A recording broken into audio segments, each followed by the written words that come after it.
जय जिनेन्द्र, सबको जय जिनेन्द्र। जय मंगलाचरण करेंगे।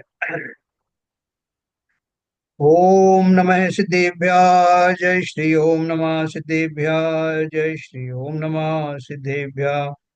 मंगलम भगवान वीरो मंगलम गौतमो गणी मंगलम कुंद कुंदाद्यो जैन धर्मोस्तु मंगलम सर्वमंगल मांगल्यम सर्व कल्याण कारकम प्रधानम सर्वधर्माणां जैनम जयतु शासनम जैनम जयतु शासनम जैनम जयतु शासनम जीवं जीवं दब्बं गिण्वरत्वसहेण जीर्णनिथिट्टं देविंद वंदे तम सर्वदा शिरसा। द्रव्य संग्रह नाम के ग्रंथ में 7 तत्वों के अंतर्गत हमारा संवर के बाद में निर्जरा तत्व के बारे में बात चल रही थी। कल हमने उसके बारे में और बहुत विस्तार से पढ़ा। मैं आज आपको बिल्कुल संक्षेप में निर्जरा के बारे में बताऊंगा, जिससे सारे कंफ्यूजन दूर हो जाए। और उसके बाद अपन मोक्ष तत्व की किंचित चर्चा शुरू करेंगे। आज अपन लगभग आधा घंटे का स्वाध्याय करेंगे, 8:30 तक। जब एक मीटिंग में जाना है तो उसमें अपन जितना सब्जेक्ट क्लियर हो पाएगा उतना आज करते हैं। तो देखिए,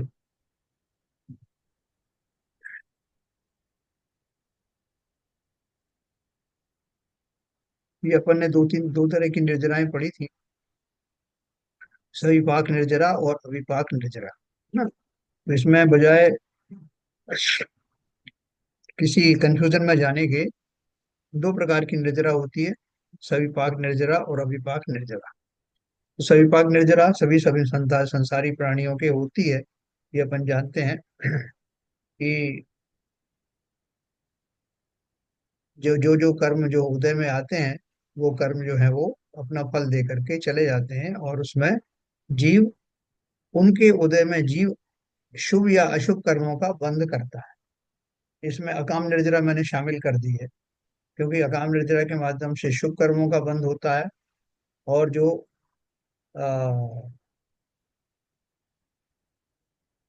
बाकी के जो कर्म है, मतलब सविपाक निर्जरा का जो स्वरूप है, उसमें अपन ने क्या पढ़ा कि वो उसमें आ, नवीन कर्म का बंध होता है। इतना अपन ने पढ़ा था, और भी किताबों में पढ़ा है कि सविपाक निर्जरा कैसे बोलते हैं, जो सभी संसारी प्राणियों को होती है और जिसमें नवीन कर्म का बंध होता है। देखो अपन ने कल इसमें ही पढ़ा था।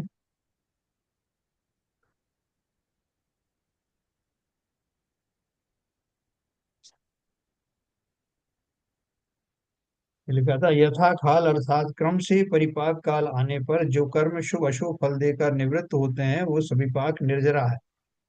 जैसे फल का पक्का डाली से गिर जाना, यह संसारी प्राणियों के निरंतर होती रहती है। कि जब कर्म का उदय आता है तो वो पुराना कर्म तो खिर जाता उदय वो करके, उसके फलस्वरूप या तो हमें कुछ अच्छी सामग्री मिलती है या बुरी सामग्री मिलती है। तो ये सभी प्राणियों को होता है। और जिस समय वो फल मिलता है उस समय जीव नवीन कर्म बांधता है।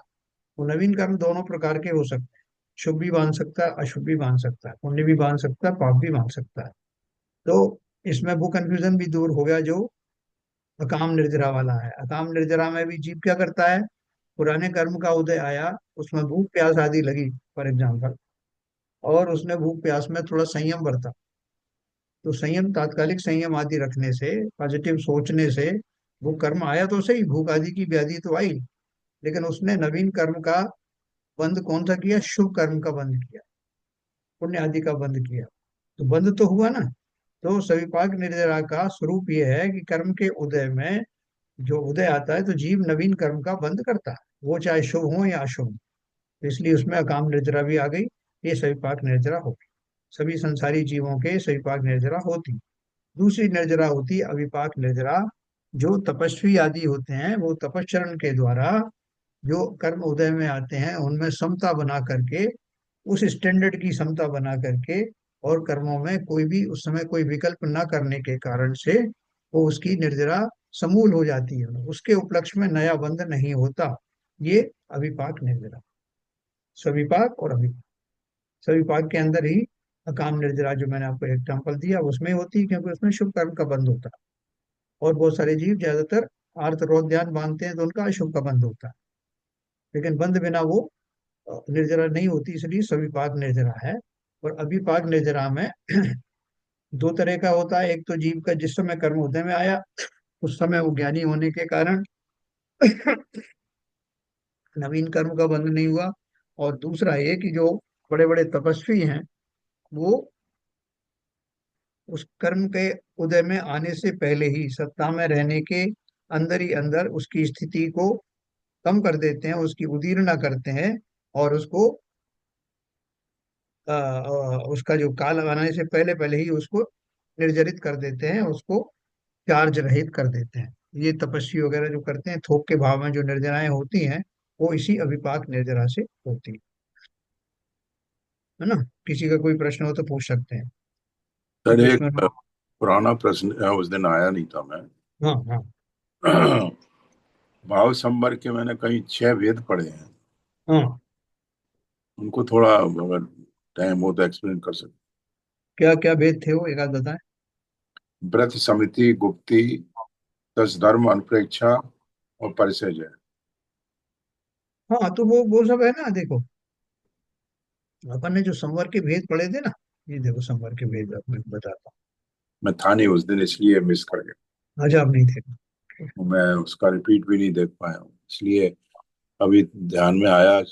आज सुबह ध्यान में आया मेरा कि आपसे समय होगा तो जरा इसको कर। हाँ देखो ये था हमने पढ़ा था। हम्म, व्रत समिति गुप्ति यह गाथा संवर अधिकार की है, इसलिए यहाँ निश्चय व्रत, निश्चय समिति तथा निश्चय गुति गुप्ति समझना चाहिए। हाँ उसके बाद उन्होंने लिखा निश्चय व्रत, निश्चय समिति, निश्चय गुप्ति की अपन ने ये परिभाषाएं पढ़ी थी। मैं आपको उसको संक्षेप में बताऊंगा।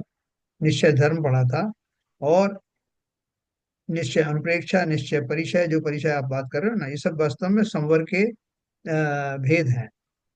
और संवर पूर्वक ही निर्जरा होती है, इसलिए वो आपने 6 प्रकार का पढ़ा ना, वो ये 6 प्रकार ये हैं। देखो पहला पहला शुरू होता है व्रत समिति गुप्ति। निश्चय व्रत, निश्चय समिति, उसी का टाइटल निश्चय समिति, निश्चय गुप्ति, निश्चय धर्म, ये अनुप्रेक्षा उसमें से निकाल दो, तो निश्चय परिचय जय, ऐसे 6 इसके भेद हैं, है ना। और ये छह छह भेद पूर्वक ही वो संवर होता है, और संवर होने के बाद ही निर्जरा चालू होती है। संवर के भाव टिके रहने को ही से ही निर्जरा होती है।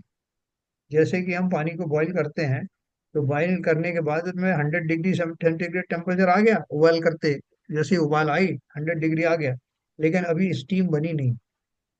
तो उसको थोड़ी देर उसी टेम्परेचर पे आप रोकते हो तो वो जो लेटेंट हीट उसमें मिलती है उसकी वजह से फिर वो एवोपरेशन शुरू हो जाता है। तो ठीक उसी प्रकार से संवर के बनाए हुए भावों का परिणामों में टिकने के कारण से निर्जराएं प्रारंभ होती। ठीक है। और निर्जरा का लक्षण और भेद अपन ने पढ़ा था। ये वो ये सब तो तो आपने वो तो सब ठीक है। हाँ ठीक है। अभी देखो लास्ट में इन्होंने ये निर्जरा का भाव निर्जरा के नाम से एक उन्होंने कंक्लूडिंग पैराग्राफ दिया। भाव निर्जरा, द्रव्य निर्जरा क्या है? सम्यक दृष्टि, श्रावक, भाव मुनि, उपशमक, शब्कादि जीवों के परिणाम उत्तरोत्तर अनंत गुनी विशेष शुद्धि वाले होते हैं, वो भाव निर्जरा है। और उस समय जो असंख्यात गुणी क्रमशः वृद्धिंगत अर्थात उत्तरोत्तर असंख्यात गुणी निर्जरा होती है, वह द्रव्य निर्जरा है। यानी अपन जानते हैं बहुत सिंपल कि जीव निर्जरा कैसे करता। उन कर्मों को पकड़ करके निकाल तो नहीं देता कि वो उसमें से कर्माण शरीर में से निकाल के एक एक मुट्ठी भर भर के बाहर फेंकेगा। ये तो हमारे काम ही नहीं। तो हम तो क्या कर सकते हैं, ऐसे भाव कर सकते हैं जिससे जिनका निमित्त पा करके, क्योंकि पहले वो बधे भी ऐसे ही थे, मेरे ही विवाह भावों का निमित्त पा करके वो उद्गल परमाणु कर्म रूप में परिवर्तित हुए थे। अब मेरे उल्टे भाव हो गए, जिन भावों से वो उस गति को प्राप्त हुए थे उसके विपरीत मेरे भाव होते ही उनका वो चार्ज खत्म हो जाता है, और वो सामान्य परमाणु बन जाते हैं। ये बहुत सिंपल मैकेनिज्म है ना। जैसे लोहे के टुकड़े चुंबक में आकर के चिपक गए, जब तक उसमें चुंबकत्व रहा, जब तक चिपके रहे, और जैसे ही चुंबक का वो चुंबकत्व हटा तो थोड़े काल बाद ही वो झड़ जाते हैं, सामान्य लौह कण बन जाते हैं। तो ठीक इसी प्रकार का ये यहाँ पे निर्जरा में होता है।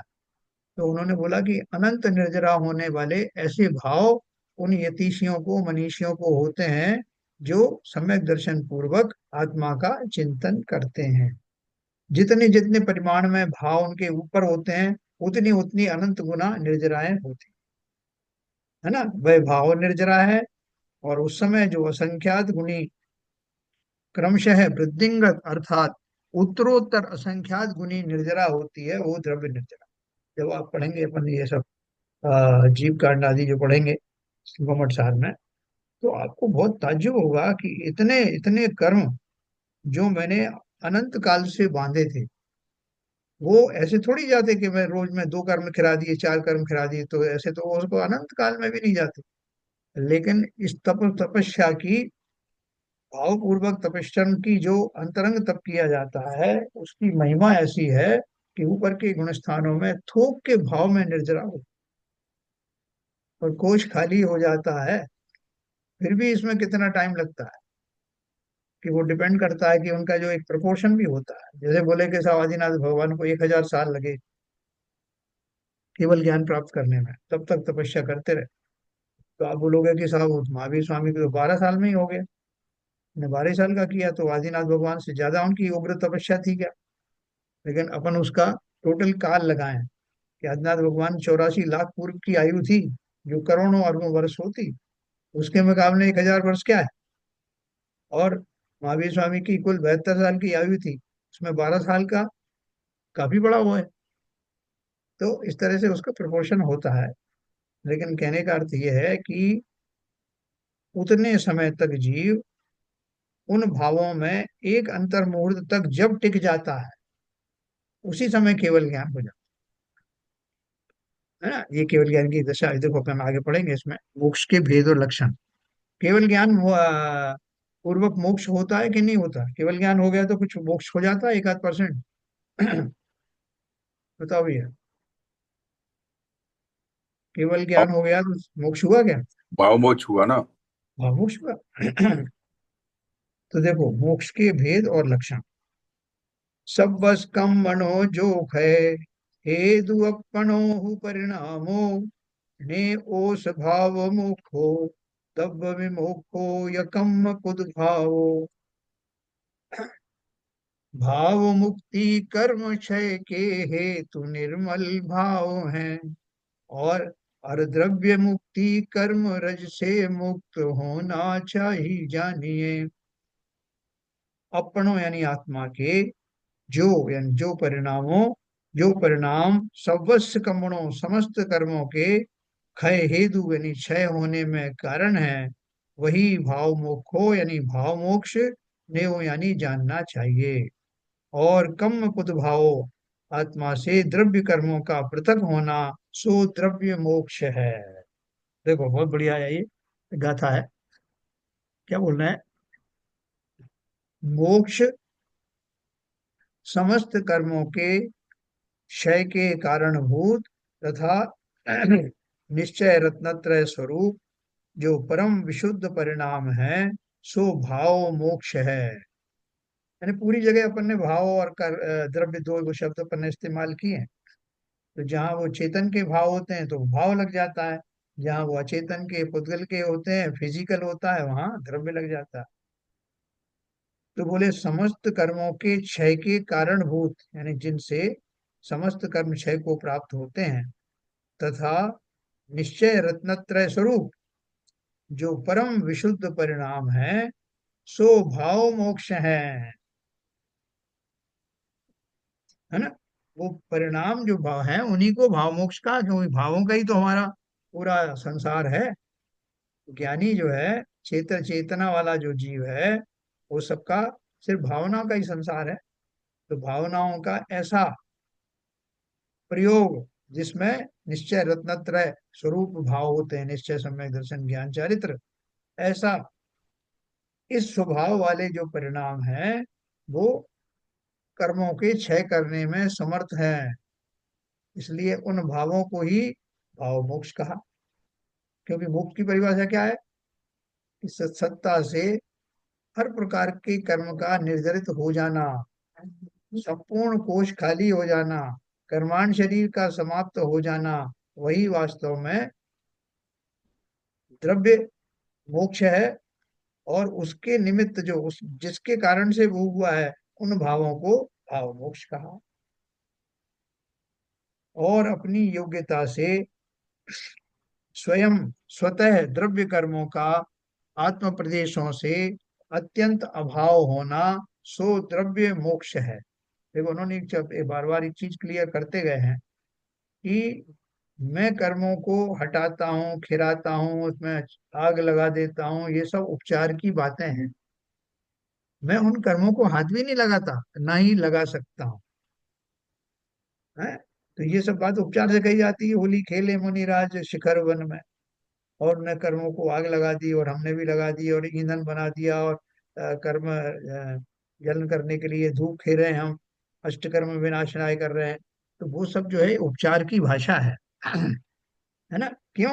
कर्म की अपनी योग्यता से वो आए थे और अपनी योग्यता से ही जाएंगे। इतना अवश्य है कि जब आए थे तो मेरे भावों का उसमें निमित्त था, भावों का निमित्त था। और जब वो जा रहे हैं तब भी भावों का ही निमित्त है। पहले जिन भावों से वो आए थे मेरे, अब मैंने उसका उल्टे भाव किए। विभाव भाव में था, अब मैं स्वभाव भाव में आ, तो वो विभाव भाव के कारण आ जाते। जैसे मैंने कमरे में बहुत गंदगी कर रखी है, तो गंदगी का निमित्त पाकर मक्खी मच्छर सवार है। अब मैंने साफ सफाई की तो कहीं और ट्रांसफर हो गए जहाँ उन्हें गंदगी मिलेगी। तो ये बहुत सिंपल गणित है। जिसमें दो बातें रखना है, कर्मों का मैं कुछ नहीं करता, मैं अपने भावों में ही अच्छे या बुरे भाव कर सकता हूँ। उनका निमित्त पाकर के कर्म अपनी योग्यता से आते हैं या चले जाते हैं। जीव अत्यंत शुद्ध हो जाए, ऐसी दशा को मोक्ष तत्व कहते हैं है ना। निर्जरा के बाद में संपूर्ण कोश खाली हो गया कर्मों पे, तो जो स्थिति बनी उसको मोक्ष कहते हैं गाथा 2:14-51 में सिद्ध परमेष्टि के संबंध में जो कुछ कहा है वो यहाँ भी लागू होता है। मोक्ष तत्व संबंधी भूल क्या है? हमारी इसमें क्या भूल है? आत्मा की परिपूर्ण शुद्ध दशा का प्रकट होना तो वास्तव में मोक्ष है। उसमें आकुलता का अभाव है, पूर्ण स्वाधीन निराकुल सुख है। किंतु अज्ञानी जीव ऐसा न मानकर शरीर में मौज शौक में ही सुख मानता है। मोक्ष में देह इंद्रिय खान पान मित्रादि कुछ भी नहीं होता। देख लेना भाई, ये सब नहीं मिलेगा, पहले से तैयार रहना। मोक्ष में देह इंद्रिय खान पान मित्रादि कुछ भी नहीं होता। इसलिए अज्ञानी अतीन्द्रिय मोक्ष सुख को नहीं मानता। ये उसकी मोक्ष तत्व संबंधी भूल है। कि अपन बोलते हैं भैया जो सुख हमें यहाँ मिल रहा है, वैसा सुख है क्या वहाँ मोक्ष में? आप बोल रहे हो कि वहाँ ना खाने को मिलता, ना पीने को मिलता है, ना दोस्त आदि आदि मिलते हैं, तो क्या करेगा? ना वहाँ मोबाइल है, ना व्हाट्सएप है, ना कुछ है। तो वहाँ तो फिर काय का सुख है? क्योंकि हम इसी को सुख मानते आए हैं। तो इसलिए उन्होंने लिखा, अज्ञानी अतीन्द्रिय मोक्ष सुख को मोक्ष सुख नहीं मानता, तो यह उसकी मोक्ष तत्व संबंधी भूल है। अज्ञानी सिद्ध सुख तथा इंद्रिय सुख की एक ही जाति मानता है। हमारा जो सुख की परिभाषा है वो क्या इंद्रिय जन्य है ना, शरीर जन्य इंद्रिय जन्य है। वैसा सुख नहीं मिलता तो हमें बड़ा अफसोस होता है कि साहब लोग कहते जरूर है मोक्ष से चले जाओ, मोक्ष से जाना है, और वास्तव में मोक्ष में कुछ है नहीं। हम भी देखा देखी बोलते हैं साहब, है। बाकी ऐसा सुख आप खुद बता रहे हो कि ऐसा सुख मानी, तो फिर क्या करेंगे? तो बोल रहे हैं अज्ञानी सिद्ध सुख तथा इंद्रिय सुख की एक ही जाति मानता है। जिस धर्म धर्म साधन का फल स्वर्ग मानता है, उसी धर्म साधन का फल वह मोक्ष मानता है। कोई जीव इंद्रादि पद प्राप्त करे तथा कोई मोक्ष पद प्राप्त करे, तो वहां उन दोनों को एक जाति रूप धर्म का फल हुआ मानता है। और वो ऐसा मानता है कि जिसे अल्प साधन होता है वह इंद्रादि पद प्राप्त तो करता है, तथा जिसके संपूर्ण साधन होता है वो मोक्ष प्राप्त करता है। ये भ्रांतियां हैं तरह तरह की। जैसा वो इंद्र वो बन गया, जैसे थोड़ा सा मिला, जिस ज्यादा मिला वो मोक्ष चला गया। जो कारण की जाति को एक जानता है उसे कार्य की एक जाति का श्रद्धान अवश्य होता है, क्योंकि कारण विशेषता होने से ही कार्य विशेषता होती है। इसलिए ऐसा निश्चय होता है कि उसके अभिप्राय में इंद्रादि का सुख और शुद्ध सिद्ध सुख की जाति में एक ही जाति का श्रद्धान है। इंद्रादि को जो सुख है वह तो कषाय भावों से आकुलता रूप है, इसलिए वह परमार्थ से दुखी ही है। इसलिए उसकी और मोक्ष सुख की एक जाति नहीं है। और स्वर्ग सुख का कारण तो प्रशस्त राग है, जबकि मोक्ष सुख का कारण वीतराग भाव। इसलिए कारण में भी भेद है। ऐसा भाव अज्ञानी को भाषित नहीं होता, इसलिए मोक्ष तत्व का भी उसे सच्चा श्रद्धान नहीं है। जिसकी एक तत्व की श्रद्धा में भूल हो उसकी भूल समस्त तत्वों की श्रद्धा में होती ही है, ऐसा समझना चाहिए। तो ये जो पैराग्राफ मैंने पढ़ा, इसका सार जरा कोई मुझे बताओ भाई, क्या कहना चाहते हैं? बताओ शिवजी। एक तो ये जो जो अज्ञानी जीव है हम्म। वो इंद्रिय सुख में और अपना जो देह का सुख है उसको ही जानता है, मोक्ष के बारे में नहीं जानता। ये उसकी मुझ की भूल है। हाँ। और जो जो ज्ञानी जीव है उसके भीतराव भाव होते हैं, इसलिए वो क्या कहते हैं, मोक्ष सुख के प्राप्त करता है। सिद्ध सिद्ध बन के अतीन्द्र सुख है उसको प्राप्त करता है। तो इसमें बेसिकली जो मोक्ष की जो भूल है अज्ञानी जीव के, हम्म। उसको उसका विवेचन करके बताया है। नहीं, तो ये बताओ, कोई भी बताए इस बात को कि वो जो सोचता है वो तो बात सही सोचता है कि जैसा सुख खाने पीने का, इंद्रिय सुख यहाँ है, मित्रों का सुख है, भोग आदि का सुख है, वो तो वहां नहीं मिलता। तो फिर वहां क्या मिलता होगा जिसे हम सुख कहते हैं? कौन सी अवस्था है इसको हम परम सुख बोलते हैं? वो देखिए, क्या जो सुख? सुख जो सुख यहाँ जो प्राप्त करता है हाँ, उसमें आकुलता रहती है। बहुत बढ़िया है। और जो वहां पर जो सुख मिलता है वो निराकुलता वाला होता है, ये अतीन्द्र बात। सुख होता है। हम्म। वो उसमें आकुलता नहीं रहती है। यहाँ पे जो सुख मिलता है और मिल जाए, ऐसा और मिल जाए, उसकी लौ लगी रहती है। वो इसमें आकुलता में हमेशा ही लीन रहता है। निराकुल सुख होता है, और वो भी कैसा? कंटिन्यूअस रहता है, वो निरंतर तो रहता है। निरंतर रहता है। हम्म। उसी को हम अव्ययवाद कहते हैं, जिसको कोई बाधा नहीं पहुंचती। ऐसा सुख अनंत काल तक मिलता रहे। बिल्कुल सही। तो मुक्त आत्मा के सुख की प्रसिद्धि के लिए शरीर सुख का साधन होने का खंडन, उन्होंने और उसको रिफाइन किया है। वास्तव में इस आत्मा को सशरीर अवस्था में भी शरीर सुख का साधन होता हुआ ज्ञानी ना तो देखते हैं और ना ही अनुभव करते हैं।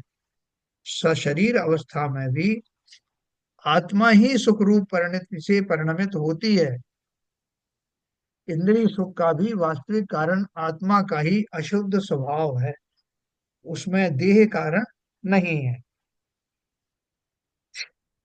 यद्यपि अज्ञानी विषय सुख के साधन हैं, ऐसी बुद्धि के द्वारा विषयों का वृथा आश्रय करते हैं, तथापि संसार में या मुक्ति में स्वयमेव परिणमित होने वाले इस आत्मा को विषय क्या करते हैं? अकिंचित कर हैं, कुछ भी नहीं करते। अज्ञानी विषयों को सुख का कारण मानकर वृथा ही उनका अवलंबन करते हैं। देखो, उन्होंने एक बात और कही है कि जब हम देह सहित होते हैं, सिद्ध तो जो है अशरीरी हैं, और जो अरहंत है वो भी, उनका शरीर भी ना के बराबर है, रिडंडेंट हो जाता है। तो कोई अगर ये कहे कि भैया शरीर है तो उससे सुख तो मिलता है, उनके शरीर ही नहीं है तो उनको वो सुख मिलता नहीं। तो बोल रहे हैं कि जो देहधारी जीव हैं उनको भी जो आनंद आता है वो आनंद का आश्रय आत्मा से ही आता है। क्यों? क्योंकि आत्मा में चैतन्यता और ज्ञान गुण है।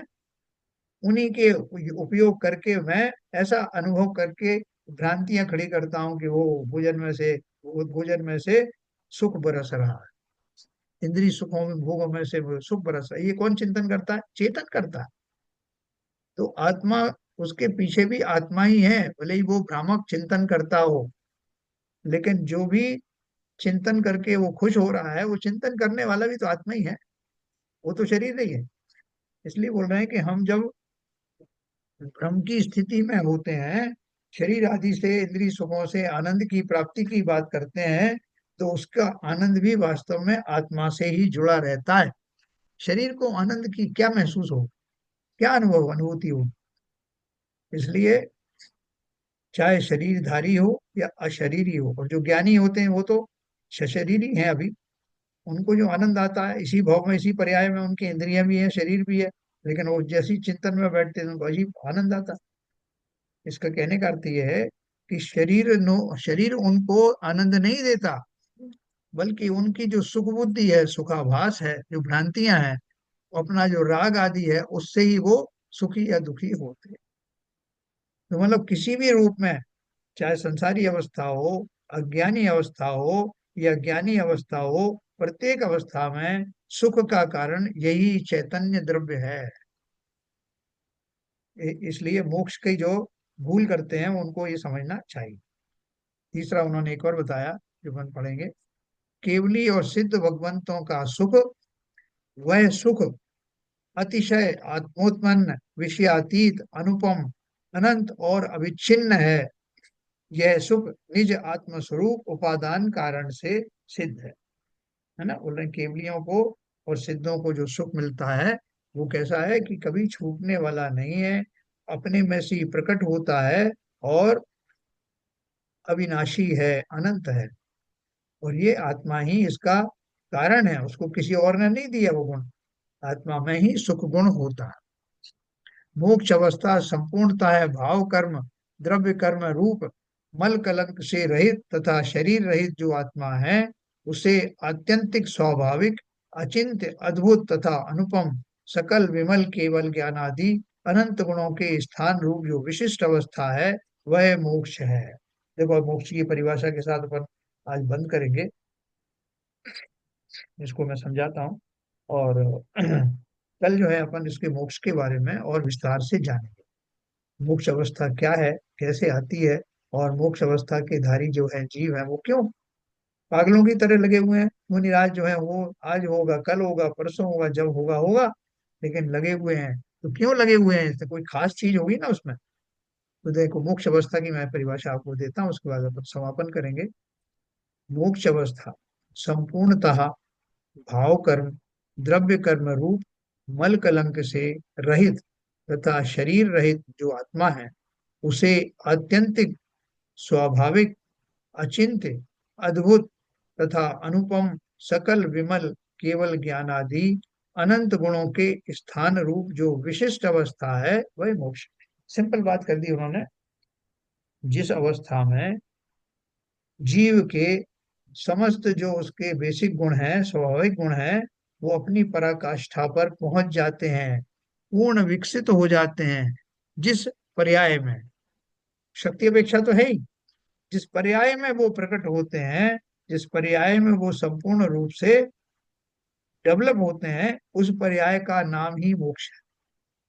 बहुत सिंपल बात। तो बोले साहब वो 13वें गुण स्थान में, 12वें गुण स्थान में क्या होता है, वहां मोक्ष क्यों नहीं हो जाता? भाई पूरा परिपूर्णता नहीं हुई ना। 12वें गुण स्थान की जो पर्याय है, उस पर्याय में वो संपूर्णता वैसी आई नहीं, प्रकट नहीं हुई। 13वें गुण स्थान में इतनी हो जाती है कि उसमें उसको अपन भाव मोक्ष कह सकते हैं। और 14वें गुण स्थान के बाद में तो उनका जो वो पर्याय कैसी होती है, वो शुद्ध पर्याय, हर प्रकार की शुद्ध पर्याय, जिसमें आठों कर्म जो है निबट गए, इसलिए वो संपूर्ण वैभव को प्राप्त हो गए। ठीक है, कल अपन पढ़ेंगे भाव मोक्ष, द्रव्य मोक्ष, अभव्यत्व, है ना। ये पढ़ करके अपने को ये पूरा चैप्टर जो है आपको क्लाइमेक्स पे पहुंचाने वाला है। हमने अभी तक जो सात तत्व के बारे में, छह द्रव्य सात तत्व पढ़े, उसके माध्यम से जिस हम क्लाइमेक्स पर पहुंचना चाहते हैं, मोक्ष वाले पर, वो आपको यहाँ तक ये समाप्त हो जाएगा कल, ये अव्यवत्व द्रव्य मोक्ष और ये सब। उसके बाद में फिर अपन इसका एक वो रिवीजन जैसा है जिसमें इसकी बारीकियां दी हैं कि मोक्ष कैसे पहुंचा जाता है। ठीक है, तो बहुत सुंदर है ये। और जो हम लोग सिद्ध चक्र मंडल विधान जो करते हैं, उसमें सिद्धों के इस स्वरूप का सोचो कितना व्यापक वो होगा, कि वो कितने पदों के माध्यम से, एक एक पद में सब अनोखी अनोखी बातें, कोई रिपीट नहीं है। संत लाल जी ने जो लिखा है एक ये विधान जो लिखा है सिद्धों का, सिद्ध चक्र मंडल विधान, और भी लोगों ने लिखे हैं, उनको आप अगर बहुत ध्यान से पढ़ पाए, जब कभी भी हो या खुद पढ़ें, तो आपको देखो ताज्जुब होगा कि उसकी हर एक पंक्ति में जो भाव दिए हैं वो दूसरे से अलग हैं, कोई रिपीटिशन नहीं है। आपको लगेगा कि रिपीट हो रहा है, शब्द अलग अलग। इतने गुण आपको देख के आप दंग रह जाओगे कि ये सिद्धों के ये गुण हैं जो वास्तव में मुझ में भी बस रहे हैं। तो कल अपन इसकी चर्चा करेंगे, और उसकी चर्चा करने से जो आनंद की प्राप्ति होगी, उसमें ही बहुत सारे कषाय उस काल में तो कम से कम शमन को प्राप्त अवश्य होंगे। तो अभी समाप्त करेंगे इसको मीटिंग के कारण से। संजय प्रकाश जी, जिनवाणी की स्तुति। मिथ्यात्व में नाश विको, ज्ञान के प्रकाश विको, आपा परिभास विको, भानु से बखानी है। चाहूं द्रव्य जान विको, बंद विधि भान विको, स्वपर पिछान विको, परम प्रमानी है। अनुभविताय विको, जीव के जताए विको, कहूँ न सताए विको, भव्य उरे आनी है। जहाँ तहाँ तार वे को, पार के उतार वे को, सुख विस्तार वे को, यही जिनवाणी है। हे जिनवाणी भारती तो हे जपो दिन रैन, जो तेरी शरणा गए सो पावे सुख चैन।